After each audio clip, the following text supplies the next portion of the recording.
Sooressa jechuun akka ani itti ibsu qabaataa dureessa waa hundaanuu ka beekame jecha. Sooressa jechuun Oromoo waa hedduutti hiika. Durummaa amma siin jedhe qabeenya amma siin jedhe fayyaallee sooressummaatti hiika. Jireenyallee ilmallee ardiillee wariillee waa hundaayyuu sooressa jedheeti. Jadi ani kajedhu karaa kiyyaan kanuma yoo gaafiin biroo jiraate naaf honnoo jechuun danda'a.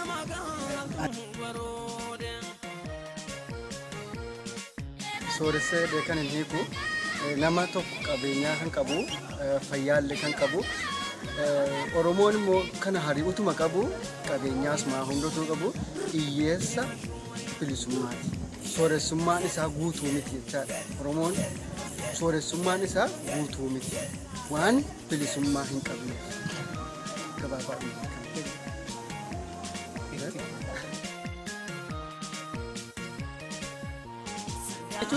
tokkoffaa akkaataan itti ibsutti tokkoffaa nama fayyaa guutuu qabu, nama biyya isaa irratti mirga guutuu qabu, nama dachee isaa irratti bilisummaa qabu, nama qabeenyas qabu, nama qabeenya ifiifis gahee maatii isaafis gahee ammoo namoota naannoo isaanii jiraatan namoota nama isaaniifis ta'u jechuudha. Sooressa nama fayyaas qabu jedhee ibseera akka namoonni hedduun ibsanii jira yaadni kiyya kan nama jalqaba irratti nama fayyaa qabaatee ammoo waan yaada keetii guutuu yoo dandeette karaa qabeenyaatiin haa ta'uu ilaalchaan haa ta'uu sammuu kan keetii yoo waan tokko dalaguu dandeette sooressa jechuudha. Ammoo qabeenya kan keetii fayyadamtee waan tokko yoo goote karaa sanii sooressa kan gabaabatti kan. Sorummaa ani akkaataa sorummaa kan jirti bakka sadiitiin qoodan yaada kootti. Tokkoffaan fayyummaadha, lammaffaan qabeenyadha, sadaffaan mirgadha. Namni kun mirga qabu taanaan sorumsaa faallaa irra. Namni kun fayyaa qabu taanaan sorumsaa gadi hin qabu. Namni kun qabeenya qabu taanaan sorumsaa akkas gadi hin qabu. Jechuudha sorummaa gosa ittiin qoodan. Namoonni fayyaa qabaatanii sooressa ta'anii qabeenya baay'ina qabaatanii fayyaa hin qabu taanaan ibsee namoonni tokko tokko sammuu dubbatan sorummaa irratti. Kanaaf kan sooressa ibsan.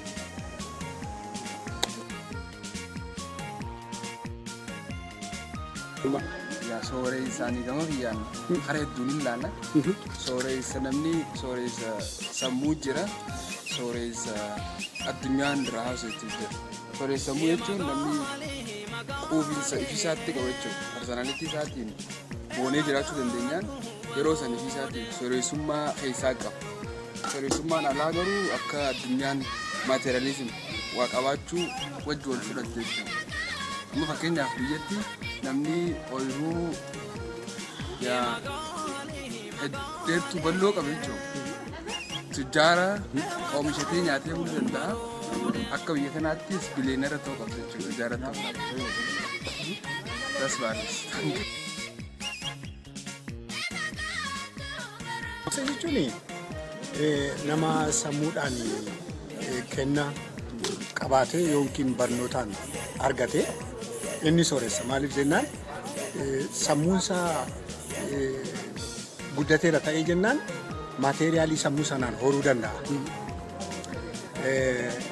Lafa isaas yookiin dachee isaas immoo akkuma beekumsa isaatti bal'ifatee qabachuu danda'a. Namni sammuudhaan sooressa hin taane dachees hin qabu, qabeenyaas hin qabu, uummatas hin qabu, qullaa ta'a. Namni sammuudhaan sooressa ta'e garuu hunduma qaba.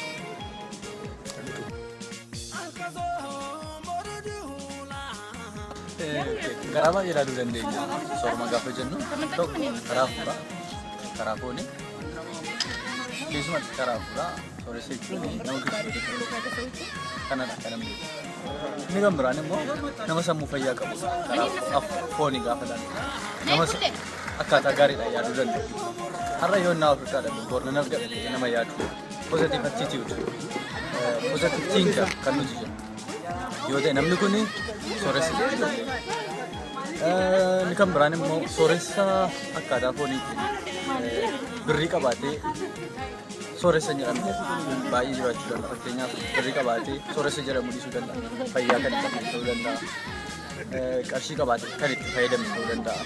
Kanaaf inni kan biraan beekumsa fayyaanis qabeenya ta'uu danda'a kan jedhudha. Galatooma baay'ee ta'uu danda'a.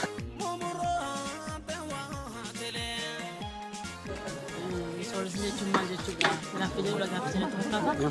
Sooressa jechuun namni qabeenya duwwaa qabaatee, qarshii qabaatee, wanti duwwaa qabaateef miti sooressa kan jedhamu. Sooressa jechuun fayyaa qabaatee, yaada gaarii qabaatee, lammiin isaa nagaa ta'e, biyyi isaa nagaa ta'e yoo jiraate namni kun sooressa jedhama. Malee wanti biraa sooressa kan jedhamu wanti biraa boriitu dhumuu danda'a, boriitu baduu danda'a. Inni kun sooressa nama jechiisu. Namni tokko yaada guddaa, yaada beekumsaa qaba taanaan sooressa jedhama.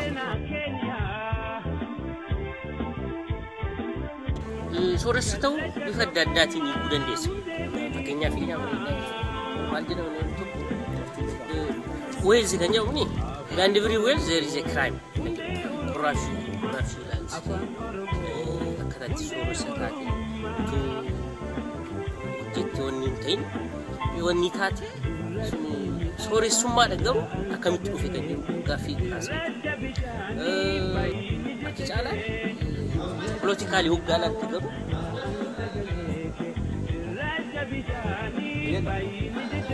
politikaalii haala biyya keenyaa amma hoggaalaatti garuu akkanuma taayitaa wanni godhachan warri sooressa ta'anis warra abbaa taayitaatti hirkatanii kan sooressa ta'an xiqqaadha. Kan hojjetee wanni ta'e dhiigee dafqasaa wanni ta'e kan sooressa ta'us xiqqaadha garuu akkasitti na ilaala.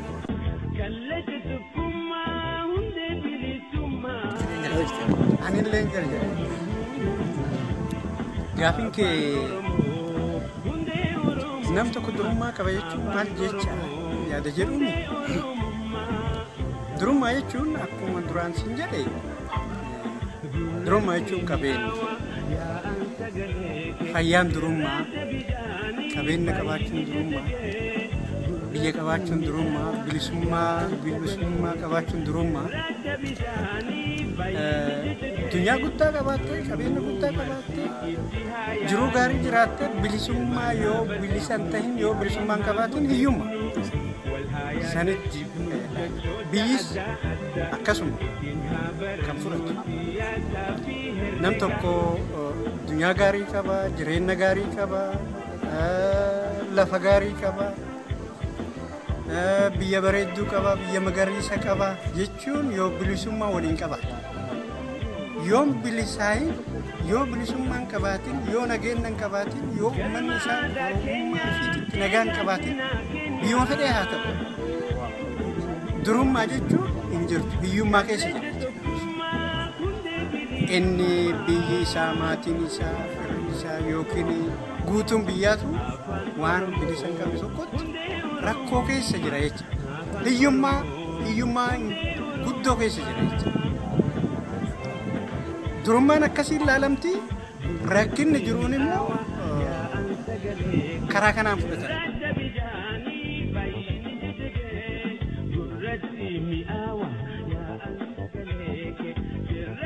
Eenyummaan boonu saboof hin boonudha.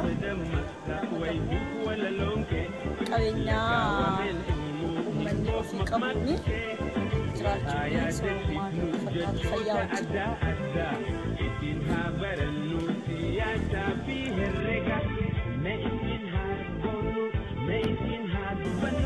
Soorummaa jechuun baay'ee ekspiriyaansiin qabu garuu soorummaa jechuun eenyummaa isaa namni tokko eenyummaa isaa beeku eenyummaa isaatiin boonu eenyuun akka ta'e jalqaba hubachuu sanan jedha akka kanatti naadala. qabeenyi sammuu kan ta'uusaa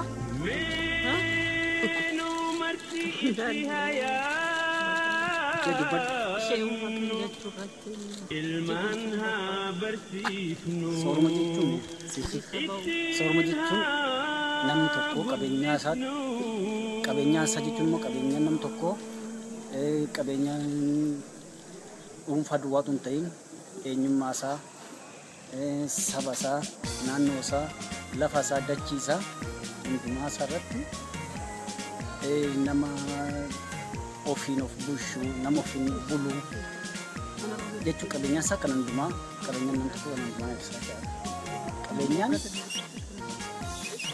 Qabeenyaan dhuunfaamatti qabeenyaan horii maallaqa duwwaatu hin ta'in qabeenyaan dachii naannaa keenyaas dachiin Oromiyaas qabeenyaa keenyadha jechuudha. Qabeenya kanarratti immoo namni ofiin of bulchuu akka danda'u, namni akkamittiin akka jiraachuu danda'u, namni maal akka dubbachuu, afaan isaatiin dubbachuu, maal isaatiin dubbachuu kun qabeenyaan dhumaadha. Qabeenya kanarratti immoo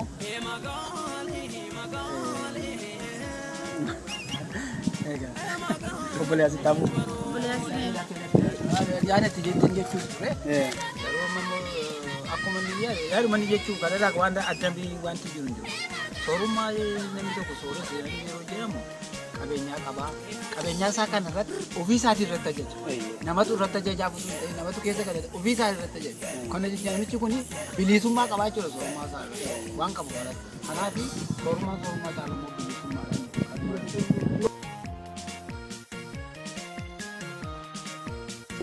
waan kabajaa. Na dhaggeeffataniif galatoomaa isin jedha.